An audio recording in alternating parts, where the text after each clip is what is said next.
Good afternoon, everyone, and welcome to PBS39. We are so honored to be part of the Bethlehem's 275th anniversary, and we are so honored to have Daniel Roebuck here in studio with us today. Welcome, Daniel. Thank you very much. Thank you. As many of you know, Daniel Roebuck was born and raised right here in Bethlehem, Pennsylvania. He graduated from Bethlehem Catholic High School and moved to Los Angeles at the age of 21. As a television guest star, Daniel has played countless characters, many that you know of, I'm sure. Some of his most memorable are a cop who literally turns into a pig on Grimm, a Romulan on Star Trek, Next Generation, a gun-toting hostage taker on NYPD Blue, and a grieving father on Glee. He played other memorable roles on New Adventures of Old Christine, NCIS, Ghost Whisperer, CSI, Boston Legal, CSI Miami, Law and Order, Desperate Housewives, and Hot in Cleveland. Whew. Take a breath. But one of his popular television series, he was on Lost, and he portrayed the infamous Dr. Leslie Arnst, who I was a huge fan of. Thank you, Danny. You're welcome, just for you. The aggravating science teacher whose explosive exit in the finale of the first season still remains one of television's most surprising and talked about moments on TV. He starred in dozens of TV movies. Perhaps his most famous turn was his critically acclaimed portrayal of Jay Leno in The Late Shift, and the list can just go on and on. He has produced, written, directed, and co-directed a number of documentaries, including Halloween, The Happy Haunting of America and its sequel, and a number of documentaries for the Monsterama series. Today, he's back in Bethlehem. Wow. To make an independent film that he co-wrote called Getting Grace, a project he describes as a comedy about a 16-year-old girl with cancer. Let's take a look.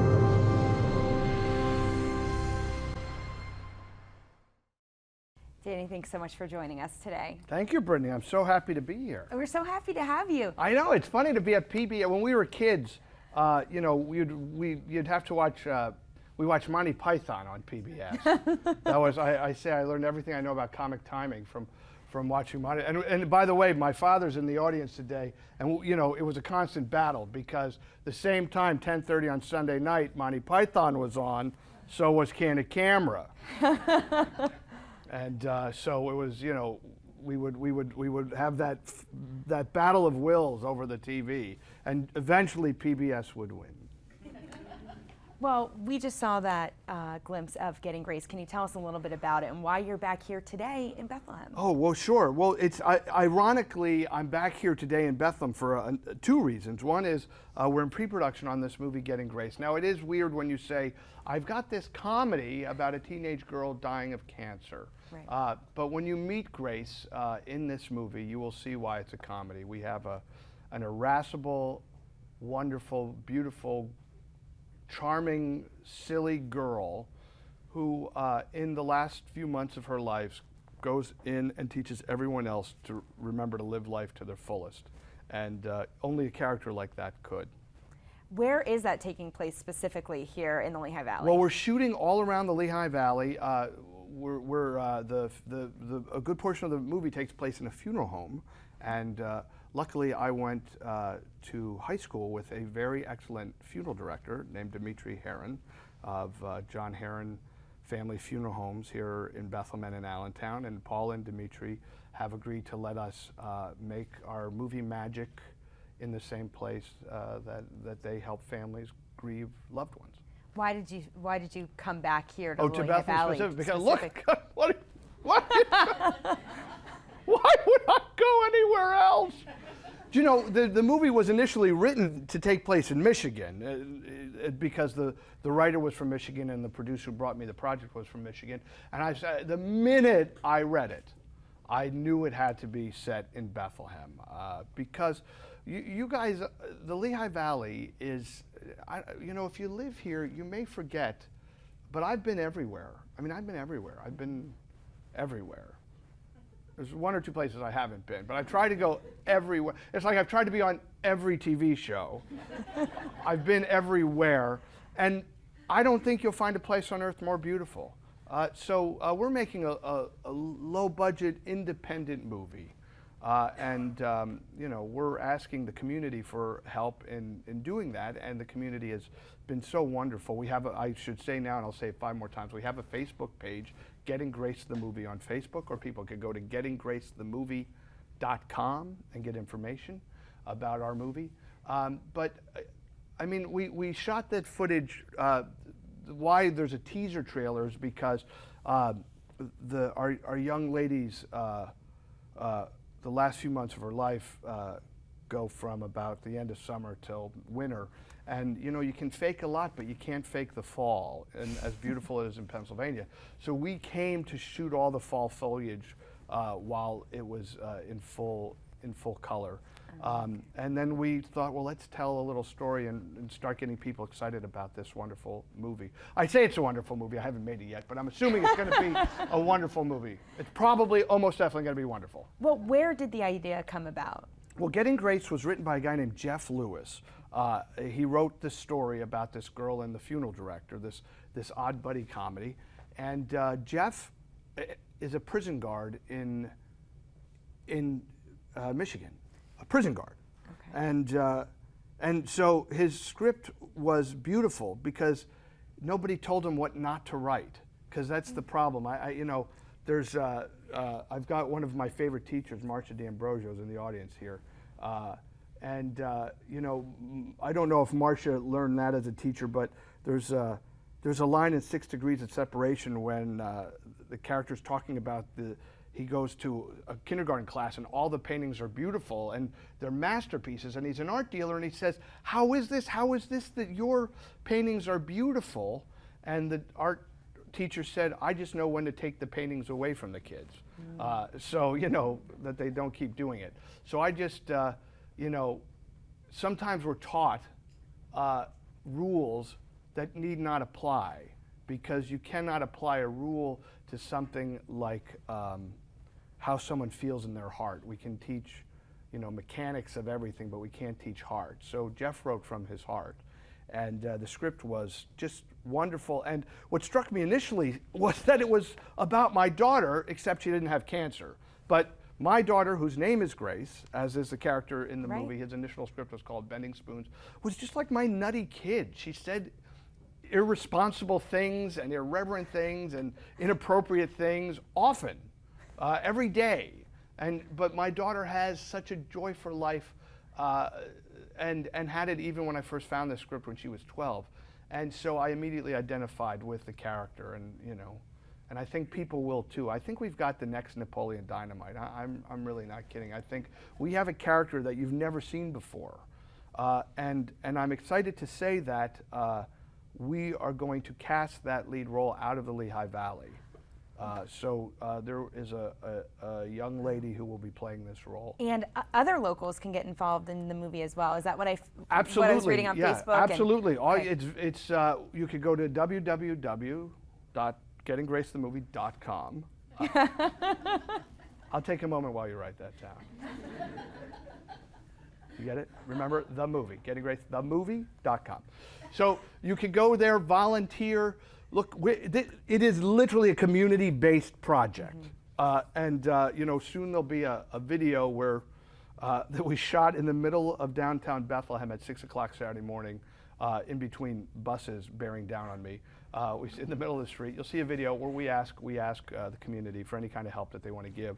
But you know, we're looking for volunteers. We're looking for extras. We're still casting. We've got another casting session tomorrow. But we're casting out of Lehigh Valley. I found all the kids here, so it's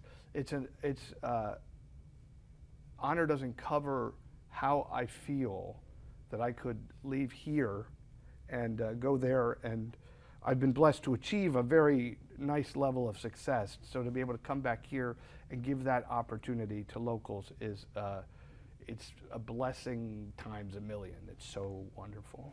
You truly have been all over the world in the shows that you've been in. Is there one specific place that really struck you, or is that here in Bethlehem? Well, here, isn't that funny? I've got, there's two weird messages in The Wizard of Oz. There's no place like home, she says. There's no place like home. And then she leaves this colorful place with these magnificent people, and she's the queen, and they're the most famous people, and they live in Technicolor, and then she goes back to the Depression in Kansas. And I think Oz may have been better than home. But I haven't found anything better than Bethlehem and the Lehigh Valley. I just haven't.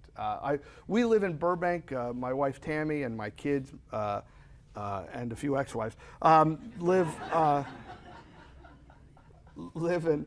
That's one thing I've done well. Gotten TV series and ex-wife. But I got it right.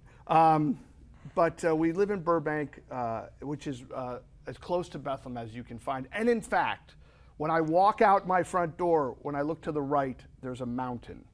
So it's just like growing up here. Yeah. Before we get to the audience Q&A, what is your fondest moment here? Is there something that you remember? An here. ice cream shop, something that you... Yeah, I mean, it's so, I've been, I have such a big ego. I've been losing weight before the movie, so I haven't been, with a cup. It's called. We used to go to it was Mauer's when we were kids. A fantastic place. There's a lot of. I don't want to have people write me letters and go, my ice cream place is better. But we're asking about my childhood. I hit all the hot dog stands. But now, it's so funny. You can go to you can go Pete's, Patsy's, Yakko's, and they'll put the hot dogs in a bowl without the bread if you're eating without. No, it's great. It's if you're eating a protein diet, and it's hard. My father still. Let me get this straight. This is diet food. Yes. But my fondest memories. I'm writing a book called. It should be called Why I Love the Lehigh Valley, but it's now called The Audition is the Job and Other Truths That I've Learned in the Land of Make-Believe.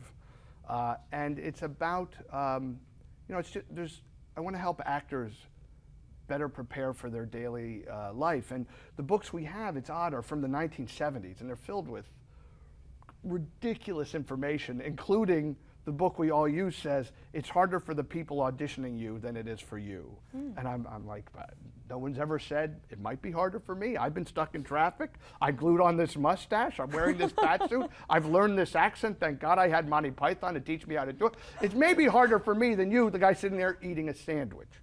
So in the book, it's a long way around to your very good question. So I'm the product of a Catholic school education, a private education. I don't know how my parents afforded it at all, but I went to Catholic school my whole life. And in this book, because it's told through the prism of my life, I've really been getting nostalgic, and I've had this amazing memory of a woman named Sister Kathleen, who was a sister of St. Joseph. She's no longer a nun because they tried to look that up a couple years ago when I referenced this story. Back then in first grade, you didn't know how to write. The nuns taught you to write, or the teachers, whoever, your lay teachers, whatever you were. You learn how to write and read in first grade. Now, if you're 3, you know how to write and read. I don't know. Maybe thanks to PBS. Maybe thanks to PBS. Oh, nicely done. Thank you. Now I see why you're sitting here, Brittany.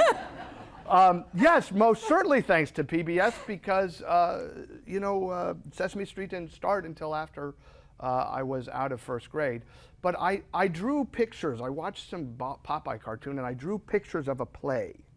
And I took these pictures of this play to Sister Kathleen, and I said, I wrote a play. Now, I want you to think of the absurdity of it. Like, first she knows, A, you're Dan Roebuck. I'm not even sure you're not mentally handicapped at this point, based on the fact that you can't hang your coat up like you're supposed to. And she knows I can't write. So it's just all these drawings of my play. And so she said, instead of saying, sit down, she said, we can do your play. So I picked some kids and I rehearsed I didn't know that you had to rehearse. I thought we just did this. And we rehearsed the play and then did the play and did it. Then she called Sister Margaret Anthony, and Sister Margaret Anthony had me take it all over the school. So you're asking a favorite memory. It's a favorite memory because in that moment, she turned me from a dreamer to a doer. In that moment.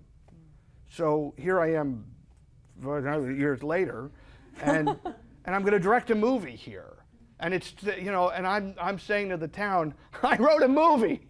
And I feel like the same little boy with the same enthusiasm. And I've been grateful that, you know, everyone here's been, you know, Sister Kathleen. They've all said, let's help you do it. It's a real blessing. So that's a favorite memory. Well, it's a blessing to have you here today. And I don't want to take any more time away from our audience. First, we should tell everyone outside, there's about 4,000 people in here. It's hard to see. Can you see me yet? I'm Danny, that's Brittany. I know it's hard to tell. We went to see Billy Joel and Elton John. And, oh, did you? Oh, yeah. You know, many years ago, we were sitting at a place in, you know, when you can touch the jerseys on the wall, you know, at a sports stadium, you know you're in the worst seat. And I couldn't tell who was who. I saw two round old lumps down there. No offense, but I mean, we all get a little old, but you know, anyway. So there in the back, I'm Danny. Go ahead, Brittany. So if anyone has a question, you're welcome to stand up and direct your question to Danny. I'll repeat it just so that the audience outside can hear it back. Oh, I begged you not to do this, too. I know. Begged you. I have 100 Oh, there's questions a question. Danny, do you have a preference to be in front of the camera or behind the camera? The question is, Danny, do you have a preference being in front of the camera or behind? Well, I like being next to the camera because it's a little warm if it's chilly out. I love look, God has definitely blessed me with a gift. I love being in front of the camera. I do. You could see. Watch, just watch, it'll happen, watch. See, not everyone can do that. No. Yeah. No. But I love being a creator, and that I love making stuff. So when we make our documentaries or we shoot our short films, we have so much fun. We laugh all the time, and it's also I direct a lot of theater. So, and in the theater, it's just like this movie. I'm directing the play, but I'm also in the play. So I've kind of developed this very specific talent to be able to tell myself I'm doing a crappy job, and then I take myself aside and I threaten to fire myself, and then myself does better. So, you know, it's not easy. Good question. Anyone else? Go ahead. What was the first play you were ever in the Lehigh Valley? The question was, what was the first play you were ever in the Lehigh Valley? Well, technically, the first play I was ever in was thanks to Mrs. Egan. It was you may have seen it on Broadway, Hats for Sale. Was a Cub Scout play. It was about a man who wore hats, and then monkeys took the hats. And I remember begging Mrs. Egan, please let me be the man. Please let me be the man. And, you know, because I'm not a chorus boy. I didn't want to be a monkey. I knew the man was the name of the book. You know, the man with the hats for sale. But then the first play I did at the Pennsylvania Playhouse was called The Beauty Part. And it is still, or was referred to just maybe 10 years ago as perhaps the worst play that was ever performed in the Lehigh Valley. I hopefully have nothing to do with that. I only had a few small parts, so hopefully the other people were to blame. I did this is a family show, so I'll make this very family oriented. I played football, and then I did this play. And I was going to go play football, you know, at Bethlehem Catholic. I had been scouted. That's the term I think we use. And I was doing a play, and a woman changed in front of me. Like a 23-year-old woman changed her clothes in front of me. And I thought, why would I want to be in sports? What? From that moment on, I was an actor. Absolutely true. Thank you to whoever that little hippie lady was. I think about her often. Yes. Speaking of St. Anne's, who is harder on you, Coach Joe Sunk for football or Sister Alice? That was a question regarding St. Anne's. Who was harder on you, the football coach or one of the people? Or Sister Alice. Sister Alice. Well, you know, I got to see, I went to a Lehigh game recently with my pop, and Coach Shunk was there. And I asked him, I said, Coach, I wasn't a bad football player. He goes, no, you were great. And then I said, film this. And I said, Coach Shunk, was I a bad football player? And he went, eh. We have to talk about Sister Alice for a second. Now, Sister Alice was about 3 foot tall. I mean, if you had seen The Wizard of Oz, you'd be like, were you the mayor of Munchkin City? Which one were you? She was so tiny, and we were all afraid of Sister Alice until you got into 6th grade, and then you realized she was a pussycat. And Sister Alice was in charge of the milk. I say that wrong. You know, I was filming something the other day, and they made me say milk. Milk? Milk. You say it like I do, because you're from here. I think it's called milk everywhere but Bethlehem. But, so you would go and you would take the milk and the orange juice, and she'd open the thing and she'd say, room 101, 7 orange, 3 chocolate, 4 white. So one day I went to see Sister Alice after years, you know, I was in Hollywood and on Matlock, whatever, and they said, well, she doesn't teach anymore, but she still does the milk. She'll be here. She'll be here in 5 minutes. So I went and I sat on the milk cooler just like, you know, like a bratty little kid. And she came around the corner and she said, Mr. Roebuck, get off there. And it was like, no, it never occurred, like that I was not the little boy. And she unlocks it and she goes, room 101, 7 chocolate, 3. And then all of a sudden I'm taking the milk. You know, me and the 6th graders are racing to the rooms, and people I'm sure thought, what is this? I loved, that was some good times, man. That was some good time. Another question from the audience? Yes, go ahead. Hi, I'm interested to know your process for selecting a composer for your film score, and then for working with the composer as that film. Oh, are you see, now this is bad, now I'm on the spot. Are you a film composer? Yes, aspiring. Aspiring. Well, now let me tell you, we did actually, the process of selecting the composer for this particular film was first, if we could go back in time, we should have that conversation again. But I actually hired a composer from Allentown who works in Hollywood, and I loved his work. So I'm making a Wes Anderson style movie, and he did like you. I'm sure you could compose anything. Make sure we talk when we're done. I'd like to know you better and help you if I can. Let's. What's your name? Matthew the composer. You've heard it here first on PBS. Matthew, you and I are going to work together one day. I'm going to tell you that right now. We'll figure it out. For free, though. Small caveat. Yeah. It is, you know, I've been in those movies and plays where you know, they say, I don't know if it's working out. And you go, you're not paying me. You're not allowed to fire me. Not that I was ever fired. I was fired a few times. And look, you can still turn out to be a success. So no worries. Well, listen, one of the chapters of the book is you're fired, and I talk about the multiple times I was fired and how my life was always better after. You know, it's as you know, we do. I mean, that stuff's in front of us, and of course, if you're, you know, whatever, you have a job and then you don't have a job, then you're worried about money. But really, like anything, if you can step out of a moment and kind of look towards your future, everything could have a different. You know, all you got to, you know how you just turn that kaleidoscope one little turn and everything's different. And you just have to have a different point of view, a different perspective on life. People say that won't work, you can't do that. I can tell you that, you know, people who I love, you know, would say, don't go to Hollywood, it's so hard, you won't be able to do it. But, you know, I could see through my kaleidoscope, I saw success, I never had, and I'll tell you, people will stop me and they'll say, oh, I remember you said you're going to be famous. And I never said I was going to be famous. I only ever said I want to be an actor. It's all I wanted to be. At whatever level God put me at, that's where I am comfortable. It's inspiring. Yes, I think we had another question from an audience member over here. Could you reminisce a little bit about your experiences at Pennsylvania Playhouse? Oh yeah, Pennsylvania. I love. Oh, I'm sorry. Oh, I'm you're doing your fine. job. You restated the last one. Yeah. But They Brittany, asked- you're here. Yes, well, they asked Danny to reminisce about his experience at Pennsylvania Playhouse. And so the Pennsylvania Playhouse is one of a few theaters I worked at.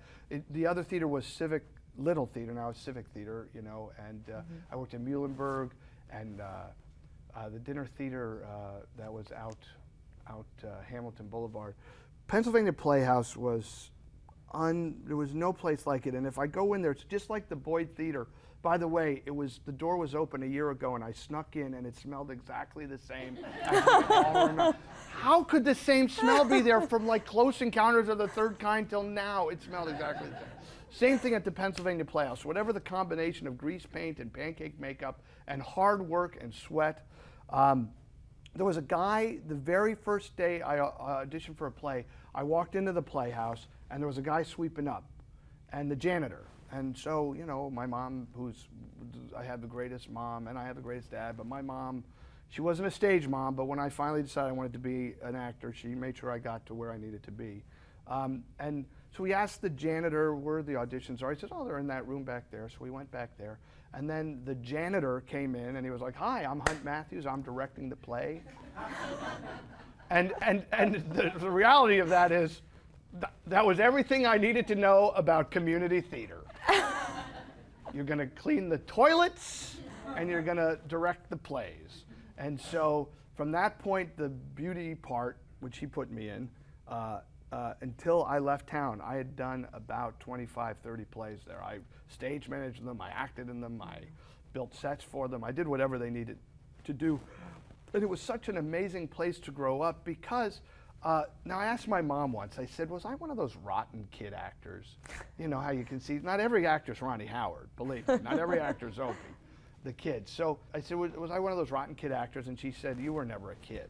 So when I got to the Playhouse, I was 13, and by the time I was 15, I was on the board of directors, and nobody there ever treated me like a child. Now, I didn't also act like a child. You know, I had whatever the bearing was that I had, but, you know, it's hard to imagine this, and I don't know if we could do it in this day and age, because, you know, kids don't want to grow up.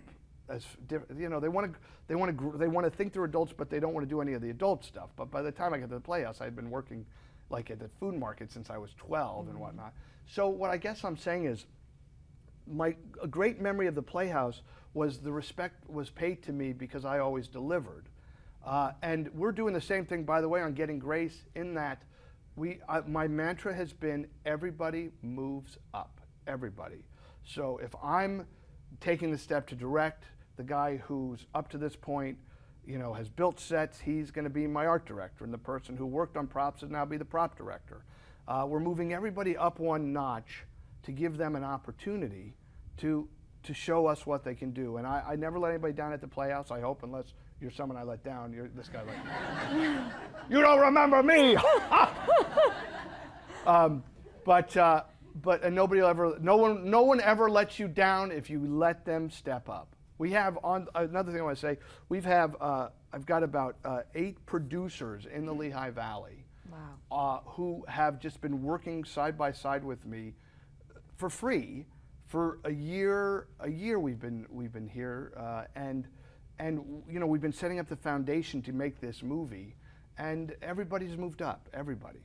So You're quite literally setting the stage for something different in film. yeah, for something, well, and why can't, if we can do it once, and we will do it once, it's not if we can, we will do it once, why, I want to bring a movie a year here. That's what I'm going to try to do. I've already got 3 other in my head, and if we can say, and then believe me, here's what'll happen.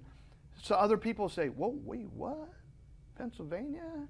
Oh, let's take like they're going to see our movie, and it's going to be like, you know, Martha's Vineyard and Jaws, Amity Island. It was Amity Island when they found it was Martha's Vineyard. That's, you know, you couldn't keep people away from Martha's Vineyard. I think it's going to bring other companies here, and I think it's going to bring people here too. Danny, one last question. When can we expect to see Getting Grace? Getting Grace, we'll finish shooting this summer, and then post-production takes about 5, 6, 7 months. So I would hope that we would see it by the following summer or fall. Well, we're really looking forward to Thank it. you, Brittany. Thank you so much, Danny. Thanks for Thank you coming so much. today. Thank you, everybody, for being here.